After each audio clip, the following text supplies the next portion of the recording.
You've worked hard, built success, and yet the question still lingers. What does success actually mean to you?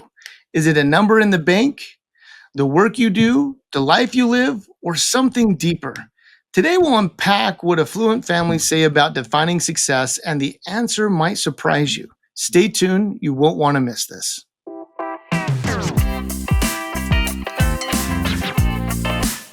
Welcome into Legacy Beyond Wealth. Glad to have you with us here on the channel today as we get into another video just defining success and what that actually means. I think it's a question a lot of people have. If you have any questions for Rob, though, or want to follow up on this topic, I always encourage you to sit down and meet with him. AxioWM.com is opportunity to schedule that meeting with Rob and the team there and begin kind of discussing kind of your concerns, maybe where your goals are, where you want to head. And they can talk about that collaborative approach to help you get there. But this idea of defining success, Rob, I think, oftentimes you just think money, right? I'm wealthy, I'm successful. But I know from your time doing this and working with families and having goals well beyond wealth, that's not just the measurement of success, right? It goes well beyond that. It does. And really, I came across this when I started writing that book, From Together to Triumph. And we took 5 what we'd call successful families. And I use the quotations because as we talked with those families, we kind of asked them what success was to them. And, everything on the monetary wealth side is what people would consider these families to be very successful. But to them, they never defined success in the terms of money at all. And it was really eye-opening to talk to them about what that might mean to them. And as you look at it, success to some of those families, it was different for everyone, might be around their work ethic and integrity and people being able to trust them. Other ones that motivated them and what they considered success was how their family was doing and family members. And, were they contributing members to society and things of that nature? And so I find that a lot of people don't take the time to pause in life to really find out if they have defined success for them or not. And it kind of takes us back to that Alice in Wonderland scenario with the fat cat up in the tree and Alice asking it, which path do I take? And the cat saying, well, where do you want to go? And she goes, I don't know. And the cat says, well, it doesn't matter what path you take. And the older I get, the more I realize how short life really is. And when you can define success, boy, it's great to not have to worry about wasting time, but getting to that point of success sooner than later by having it defined out there. Well, let's dig into it a little bit then, and we can kind of do so, I think, by looking at kind of what families say also across generations, because it's a little bit different from generation to generation, of course. But when you look at affluent families that you work with and that you've talked to, how are they viewing success today? Yeah, there was this great study that was out there. It was asking them about success, and it was, 1,200 different individuals that have a net worth, 25 million or more. And, they talked about the grand majority of them of defining success as being having integrity and honesty and an ethical work behavior. 17% said it was more about working hard and persevering.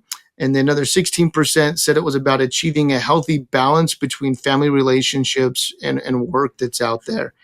And, kind of shifting a little bit, it's interesting when you go to the generational side of things and what that looks like. And when you look at millennials, 24% of it felt like it was more of a positive impact that they needed to be able to have.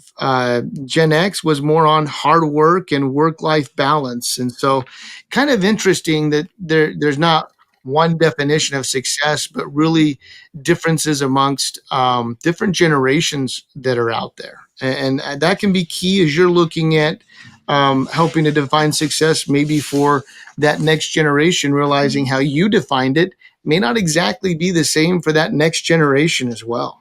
Right. And that's where, obviously where you come in, right? I mean, because you can't just go out and assume that, hey, I'm going to get a financial plan just to kind of a one page, or just, hey, I can just kind of do what everybody else has done, because the way you define things is going to be different from not only your neighbors, but your children or your parents, however that is. So that's why you want this customized planning approach to things. So from a financial standpoint, when you kind of look at it specifically financially, Rob, when you look at success from that angle, what do people say makes you successful financially? Yeah, the grand majority said that it was the ability to have enough to be able to retire. And in our world, we tend not to use the word retire a whole lot because that's kind of given this connotation of just sitting at home, maybe playing golf all day long. And while that might be fun for the first few weeks, eventually that will get a little bit boring. And so you still want to have a life of significance beyond retirement. So we use the word financial freedom. So I think for most people, it is having that point that they could be able to have the freedom to be able to walk away from work if that's not meeting what they see being a fulfilling life anymore. And so that's the biggest part. Others had come in and said the ability to afford a lifestyle. And, a good chunk also said living debt free. But less than 10% used anything as far as a specific net worth. And I think that's important. Boy, growing up, you used to hear the term millionaire, and that meant a big number. And today, that really doesn't mean as big of what it used to mean out there. And so I like the idea of trying to be able to plan, maybe not just for a specific number to be able to be considered successful, but some of these others maybe not as qualitative qualities to be able to measure, to make sure you're taking that in consideration as well. Are you ready to unlock the freedom to live your best life? Schedule your no-cost 60-minute discovery meeting with our team today. During this session, we'll take the time to understand your family's story and financial dreams.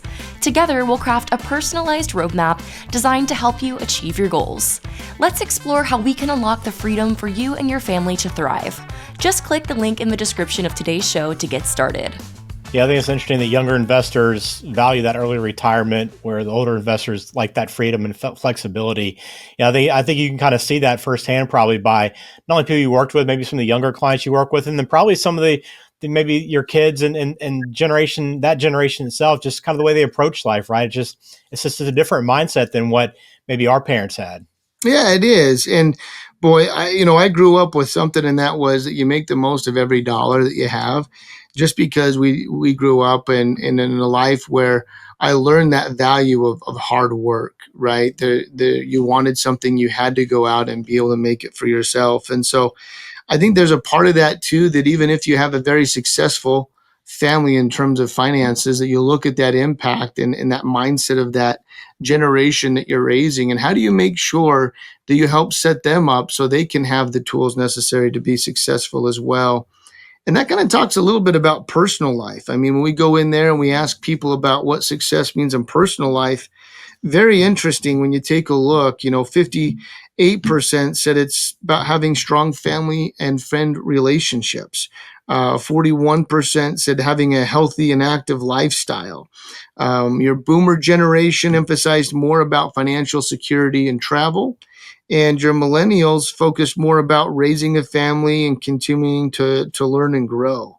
So as we can see, it's more about wealth being a tool to enhance experiences, relationships, and growth, and not just about accumulation of stuff. Yeah, it's easy. It's easy to kind of get hung up with what you have and comparing with your neighbors and that sort of thing, just trying to keep up with the Joneses, so to speak. But yeah, I mean, you can see like the definition goes well beyond that money, and it's the same, I guess, professionally too, Rob. Kind of another area to kind of dig into when you define success, because I think some of the best investors, it's not just about what that paycheck looks like when it hits the bank account every month, is it? Very, very true. I mean, your top professional markers that are out there is, considered successful being in your profession, finding that fulfillment in work.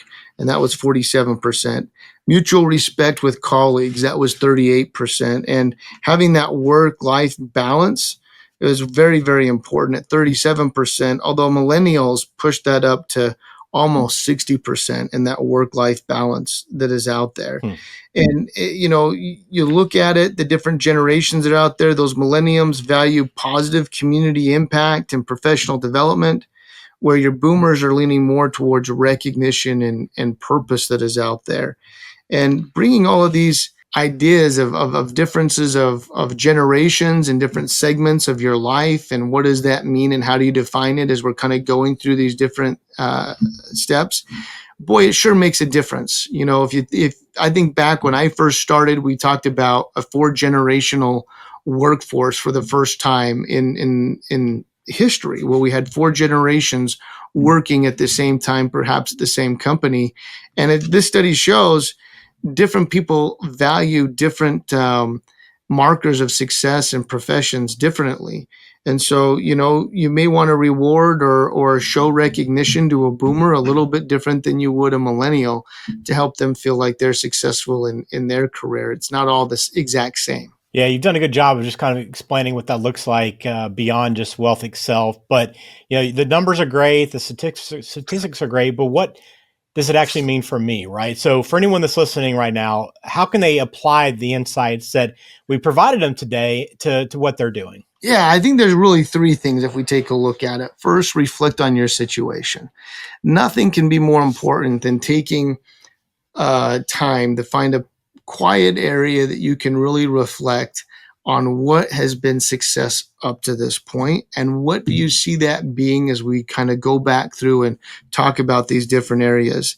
The second is to revisit that on a regular basis, because your definition of success may shift over time as you go through different life experiences. For instance, when we looked at, those with young kids, their success looked a little different than maybe those that are empty nesters that didn't have any kids living at home anymore. And so you want to be able to revisit it from time to time and then have open discussions with your family, with your spouse about it, about what success means. Life's too short to go through life and not feel like you aren't living a fulfilled, valued life. And that's part about what you would consider yourself to be successful. And so at the end of the day, success isn't a finish line. It's a moving target that changes as your life changes. And the real win is when your money, your time, and your energy are working together to create that life that you're proud of. If you can imagine waking up a year from now with clarity, freedom, and the purpose to say, this is exactly the life I set out to build. And that's the kind of success worth really pursuing. Well, if you're interested in that, please get in touch with Axio Wealth Management. You can do so online at axiowm.com. Again, everything's in the show description as well, but you can schedule that discovery call. It'll be about an hour, but it's a great chance to talk about some of these things that you would define. What's your vision for success in your future and work towards those goals? Put a collaborative plan together to help you reach that. But we appreciate you watching. If you haven't subscribed, please do so as well. We appreciate that support. And we'll continue to keep putting out these videos to help you continue to improve financially and these habits, build better habits moving forward. But again, we appreciate you and your time today. Rob, as always, thanks for your time. Thanks, Ben.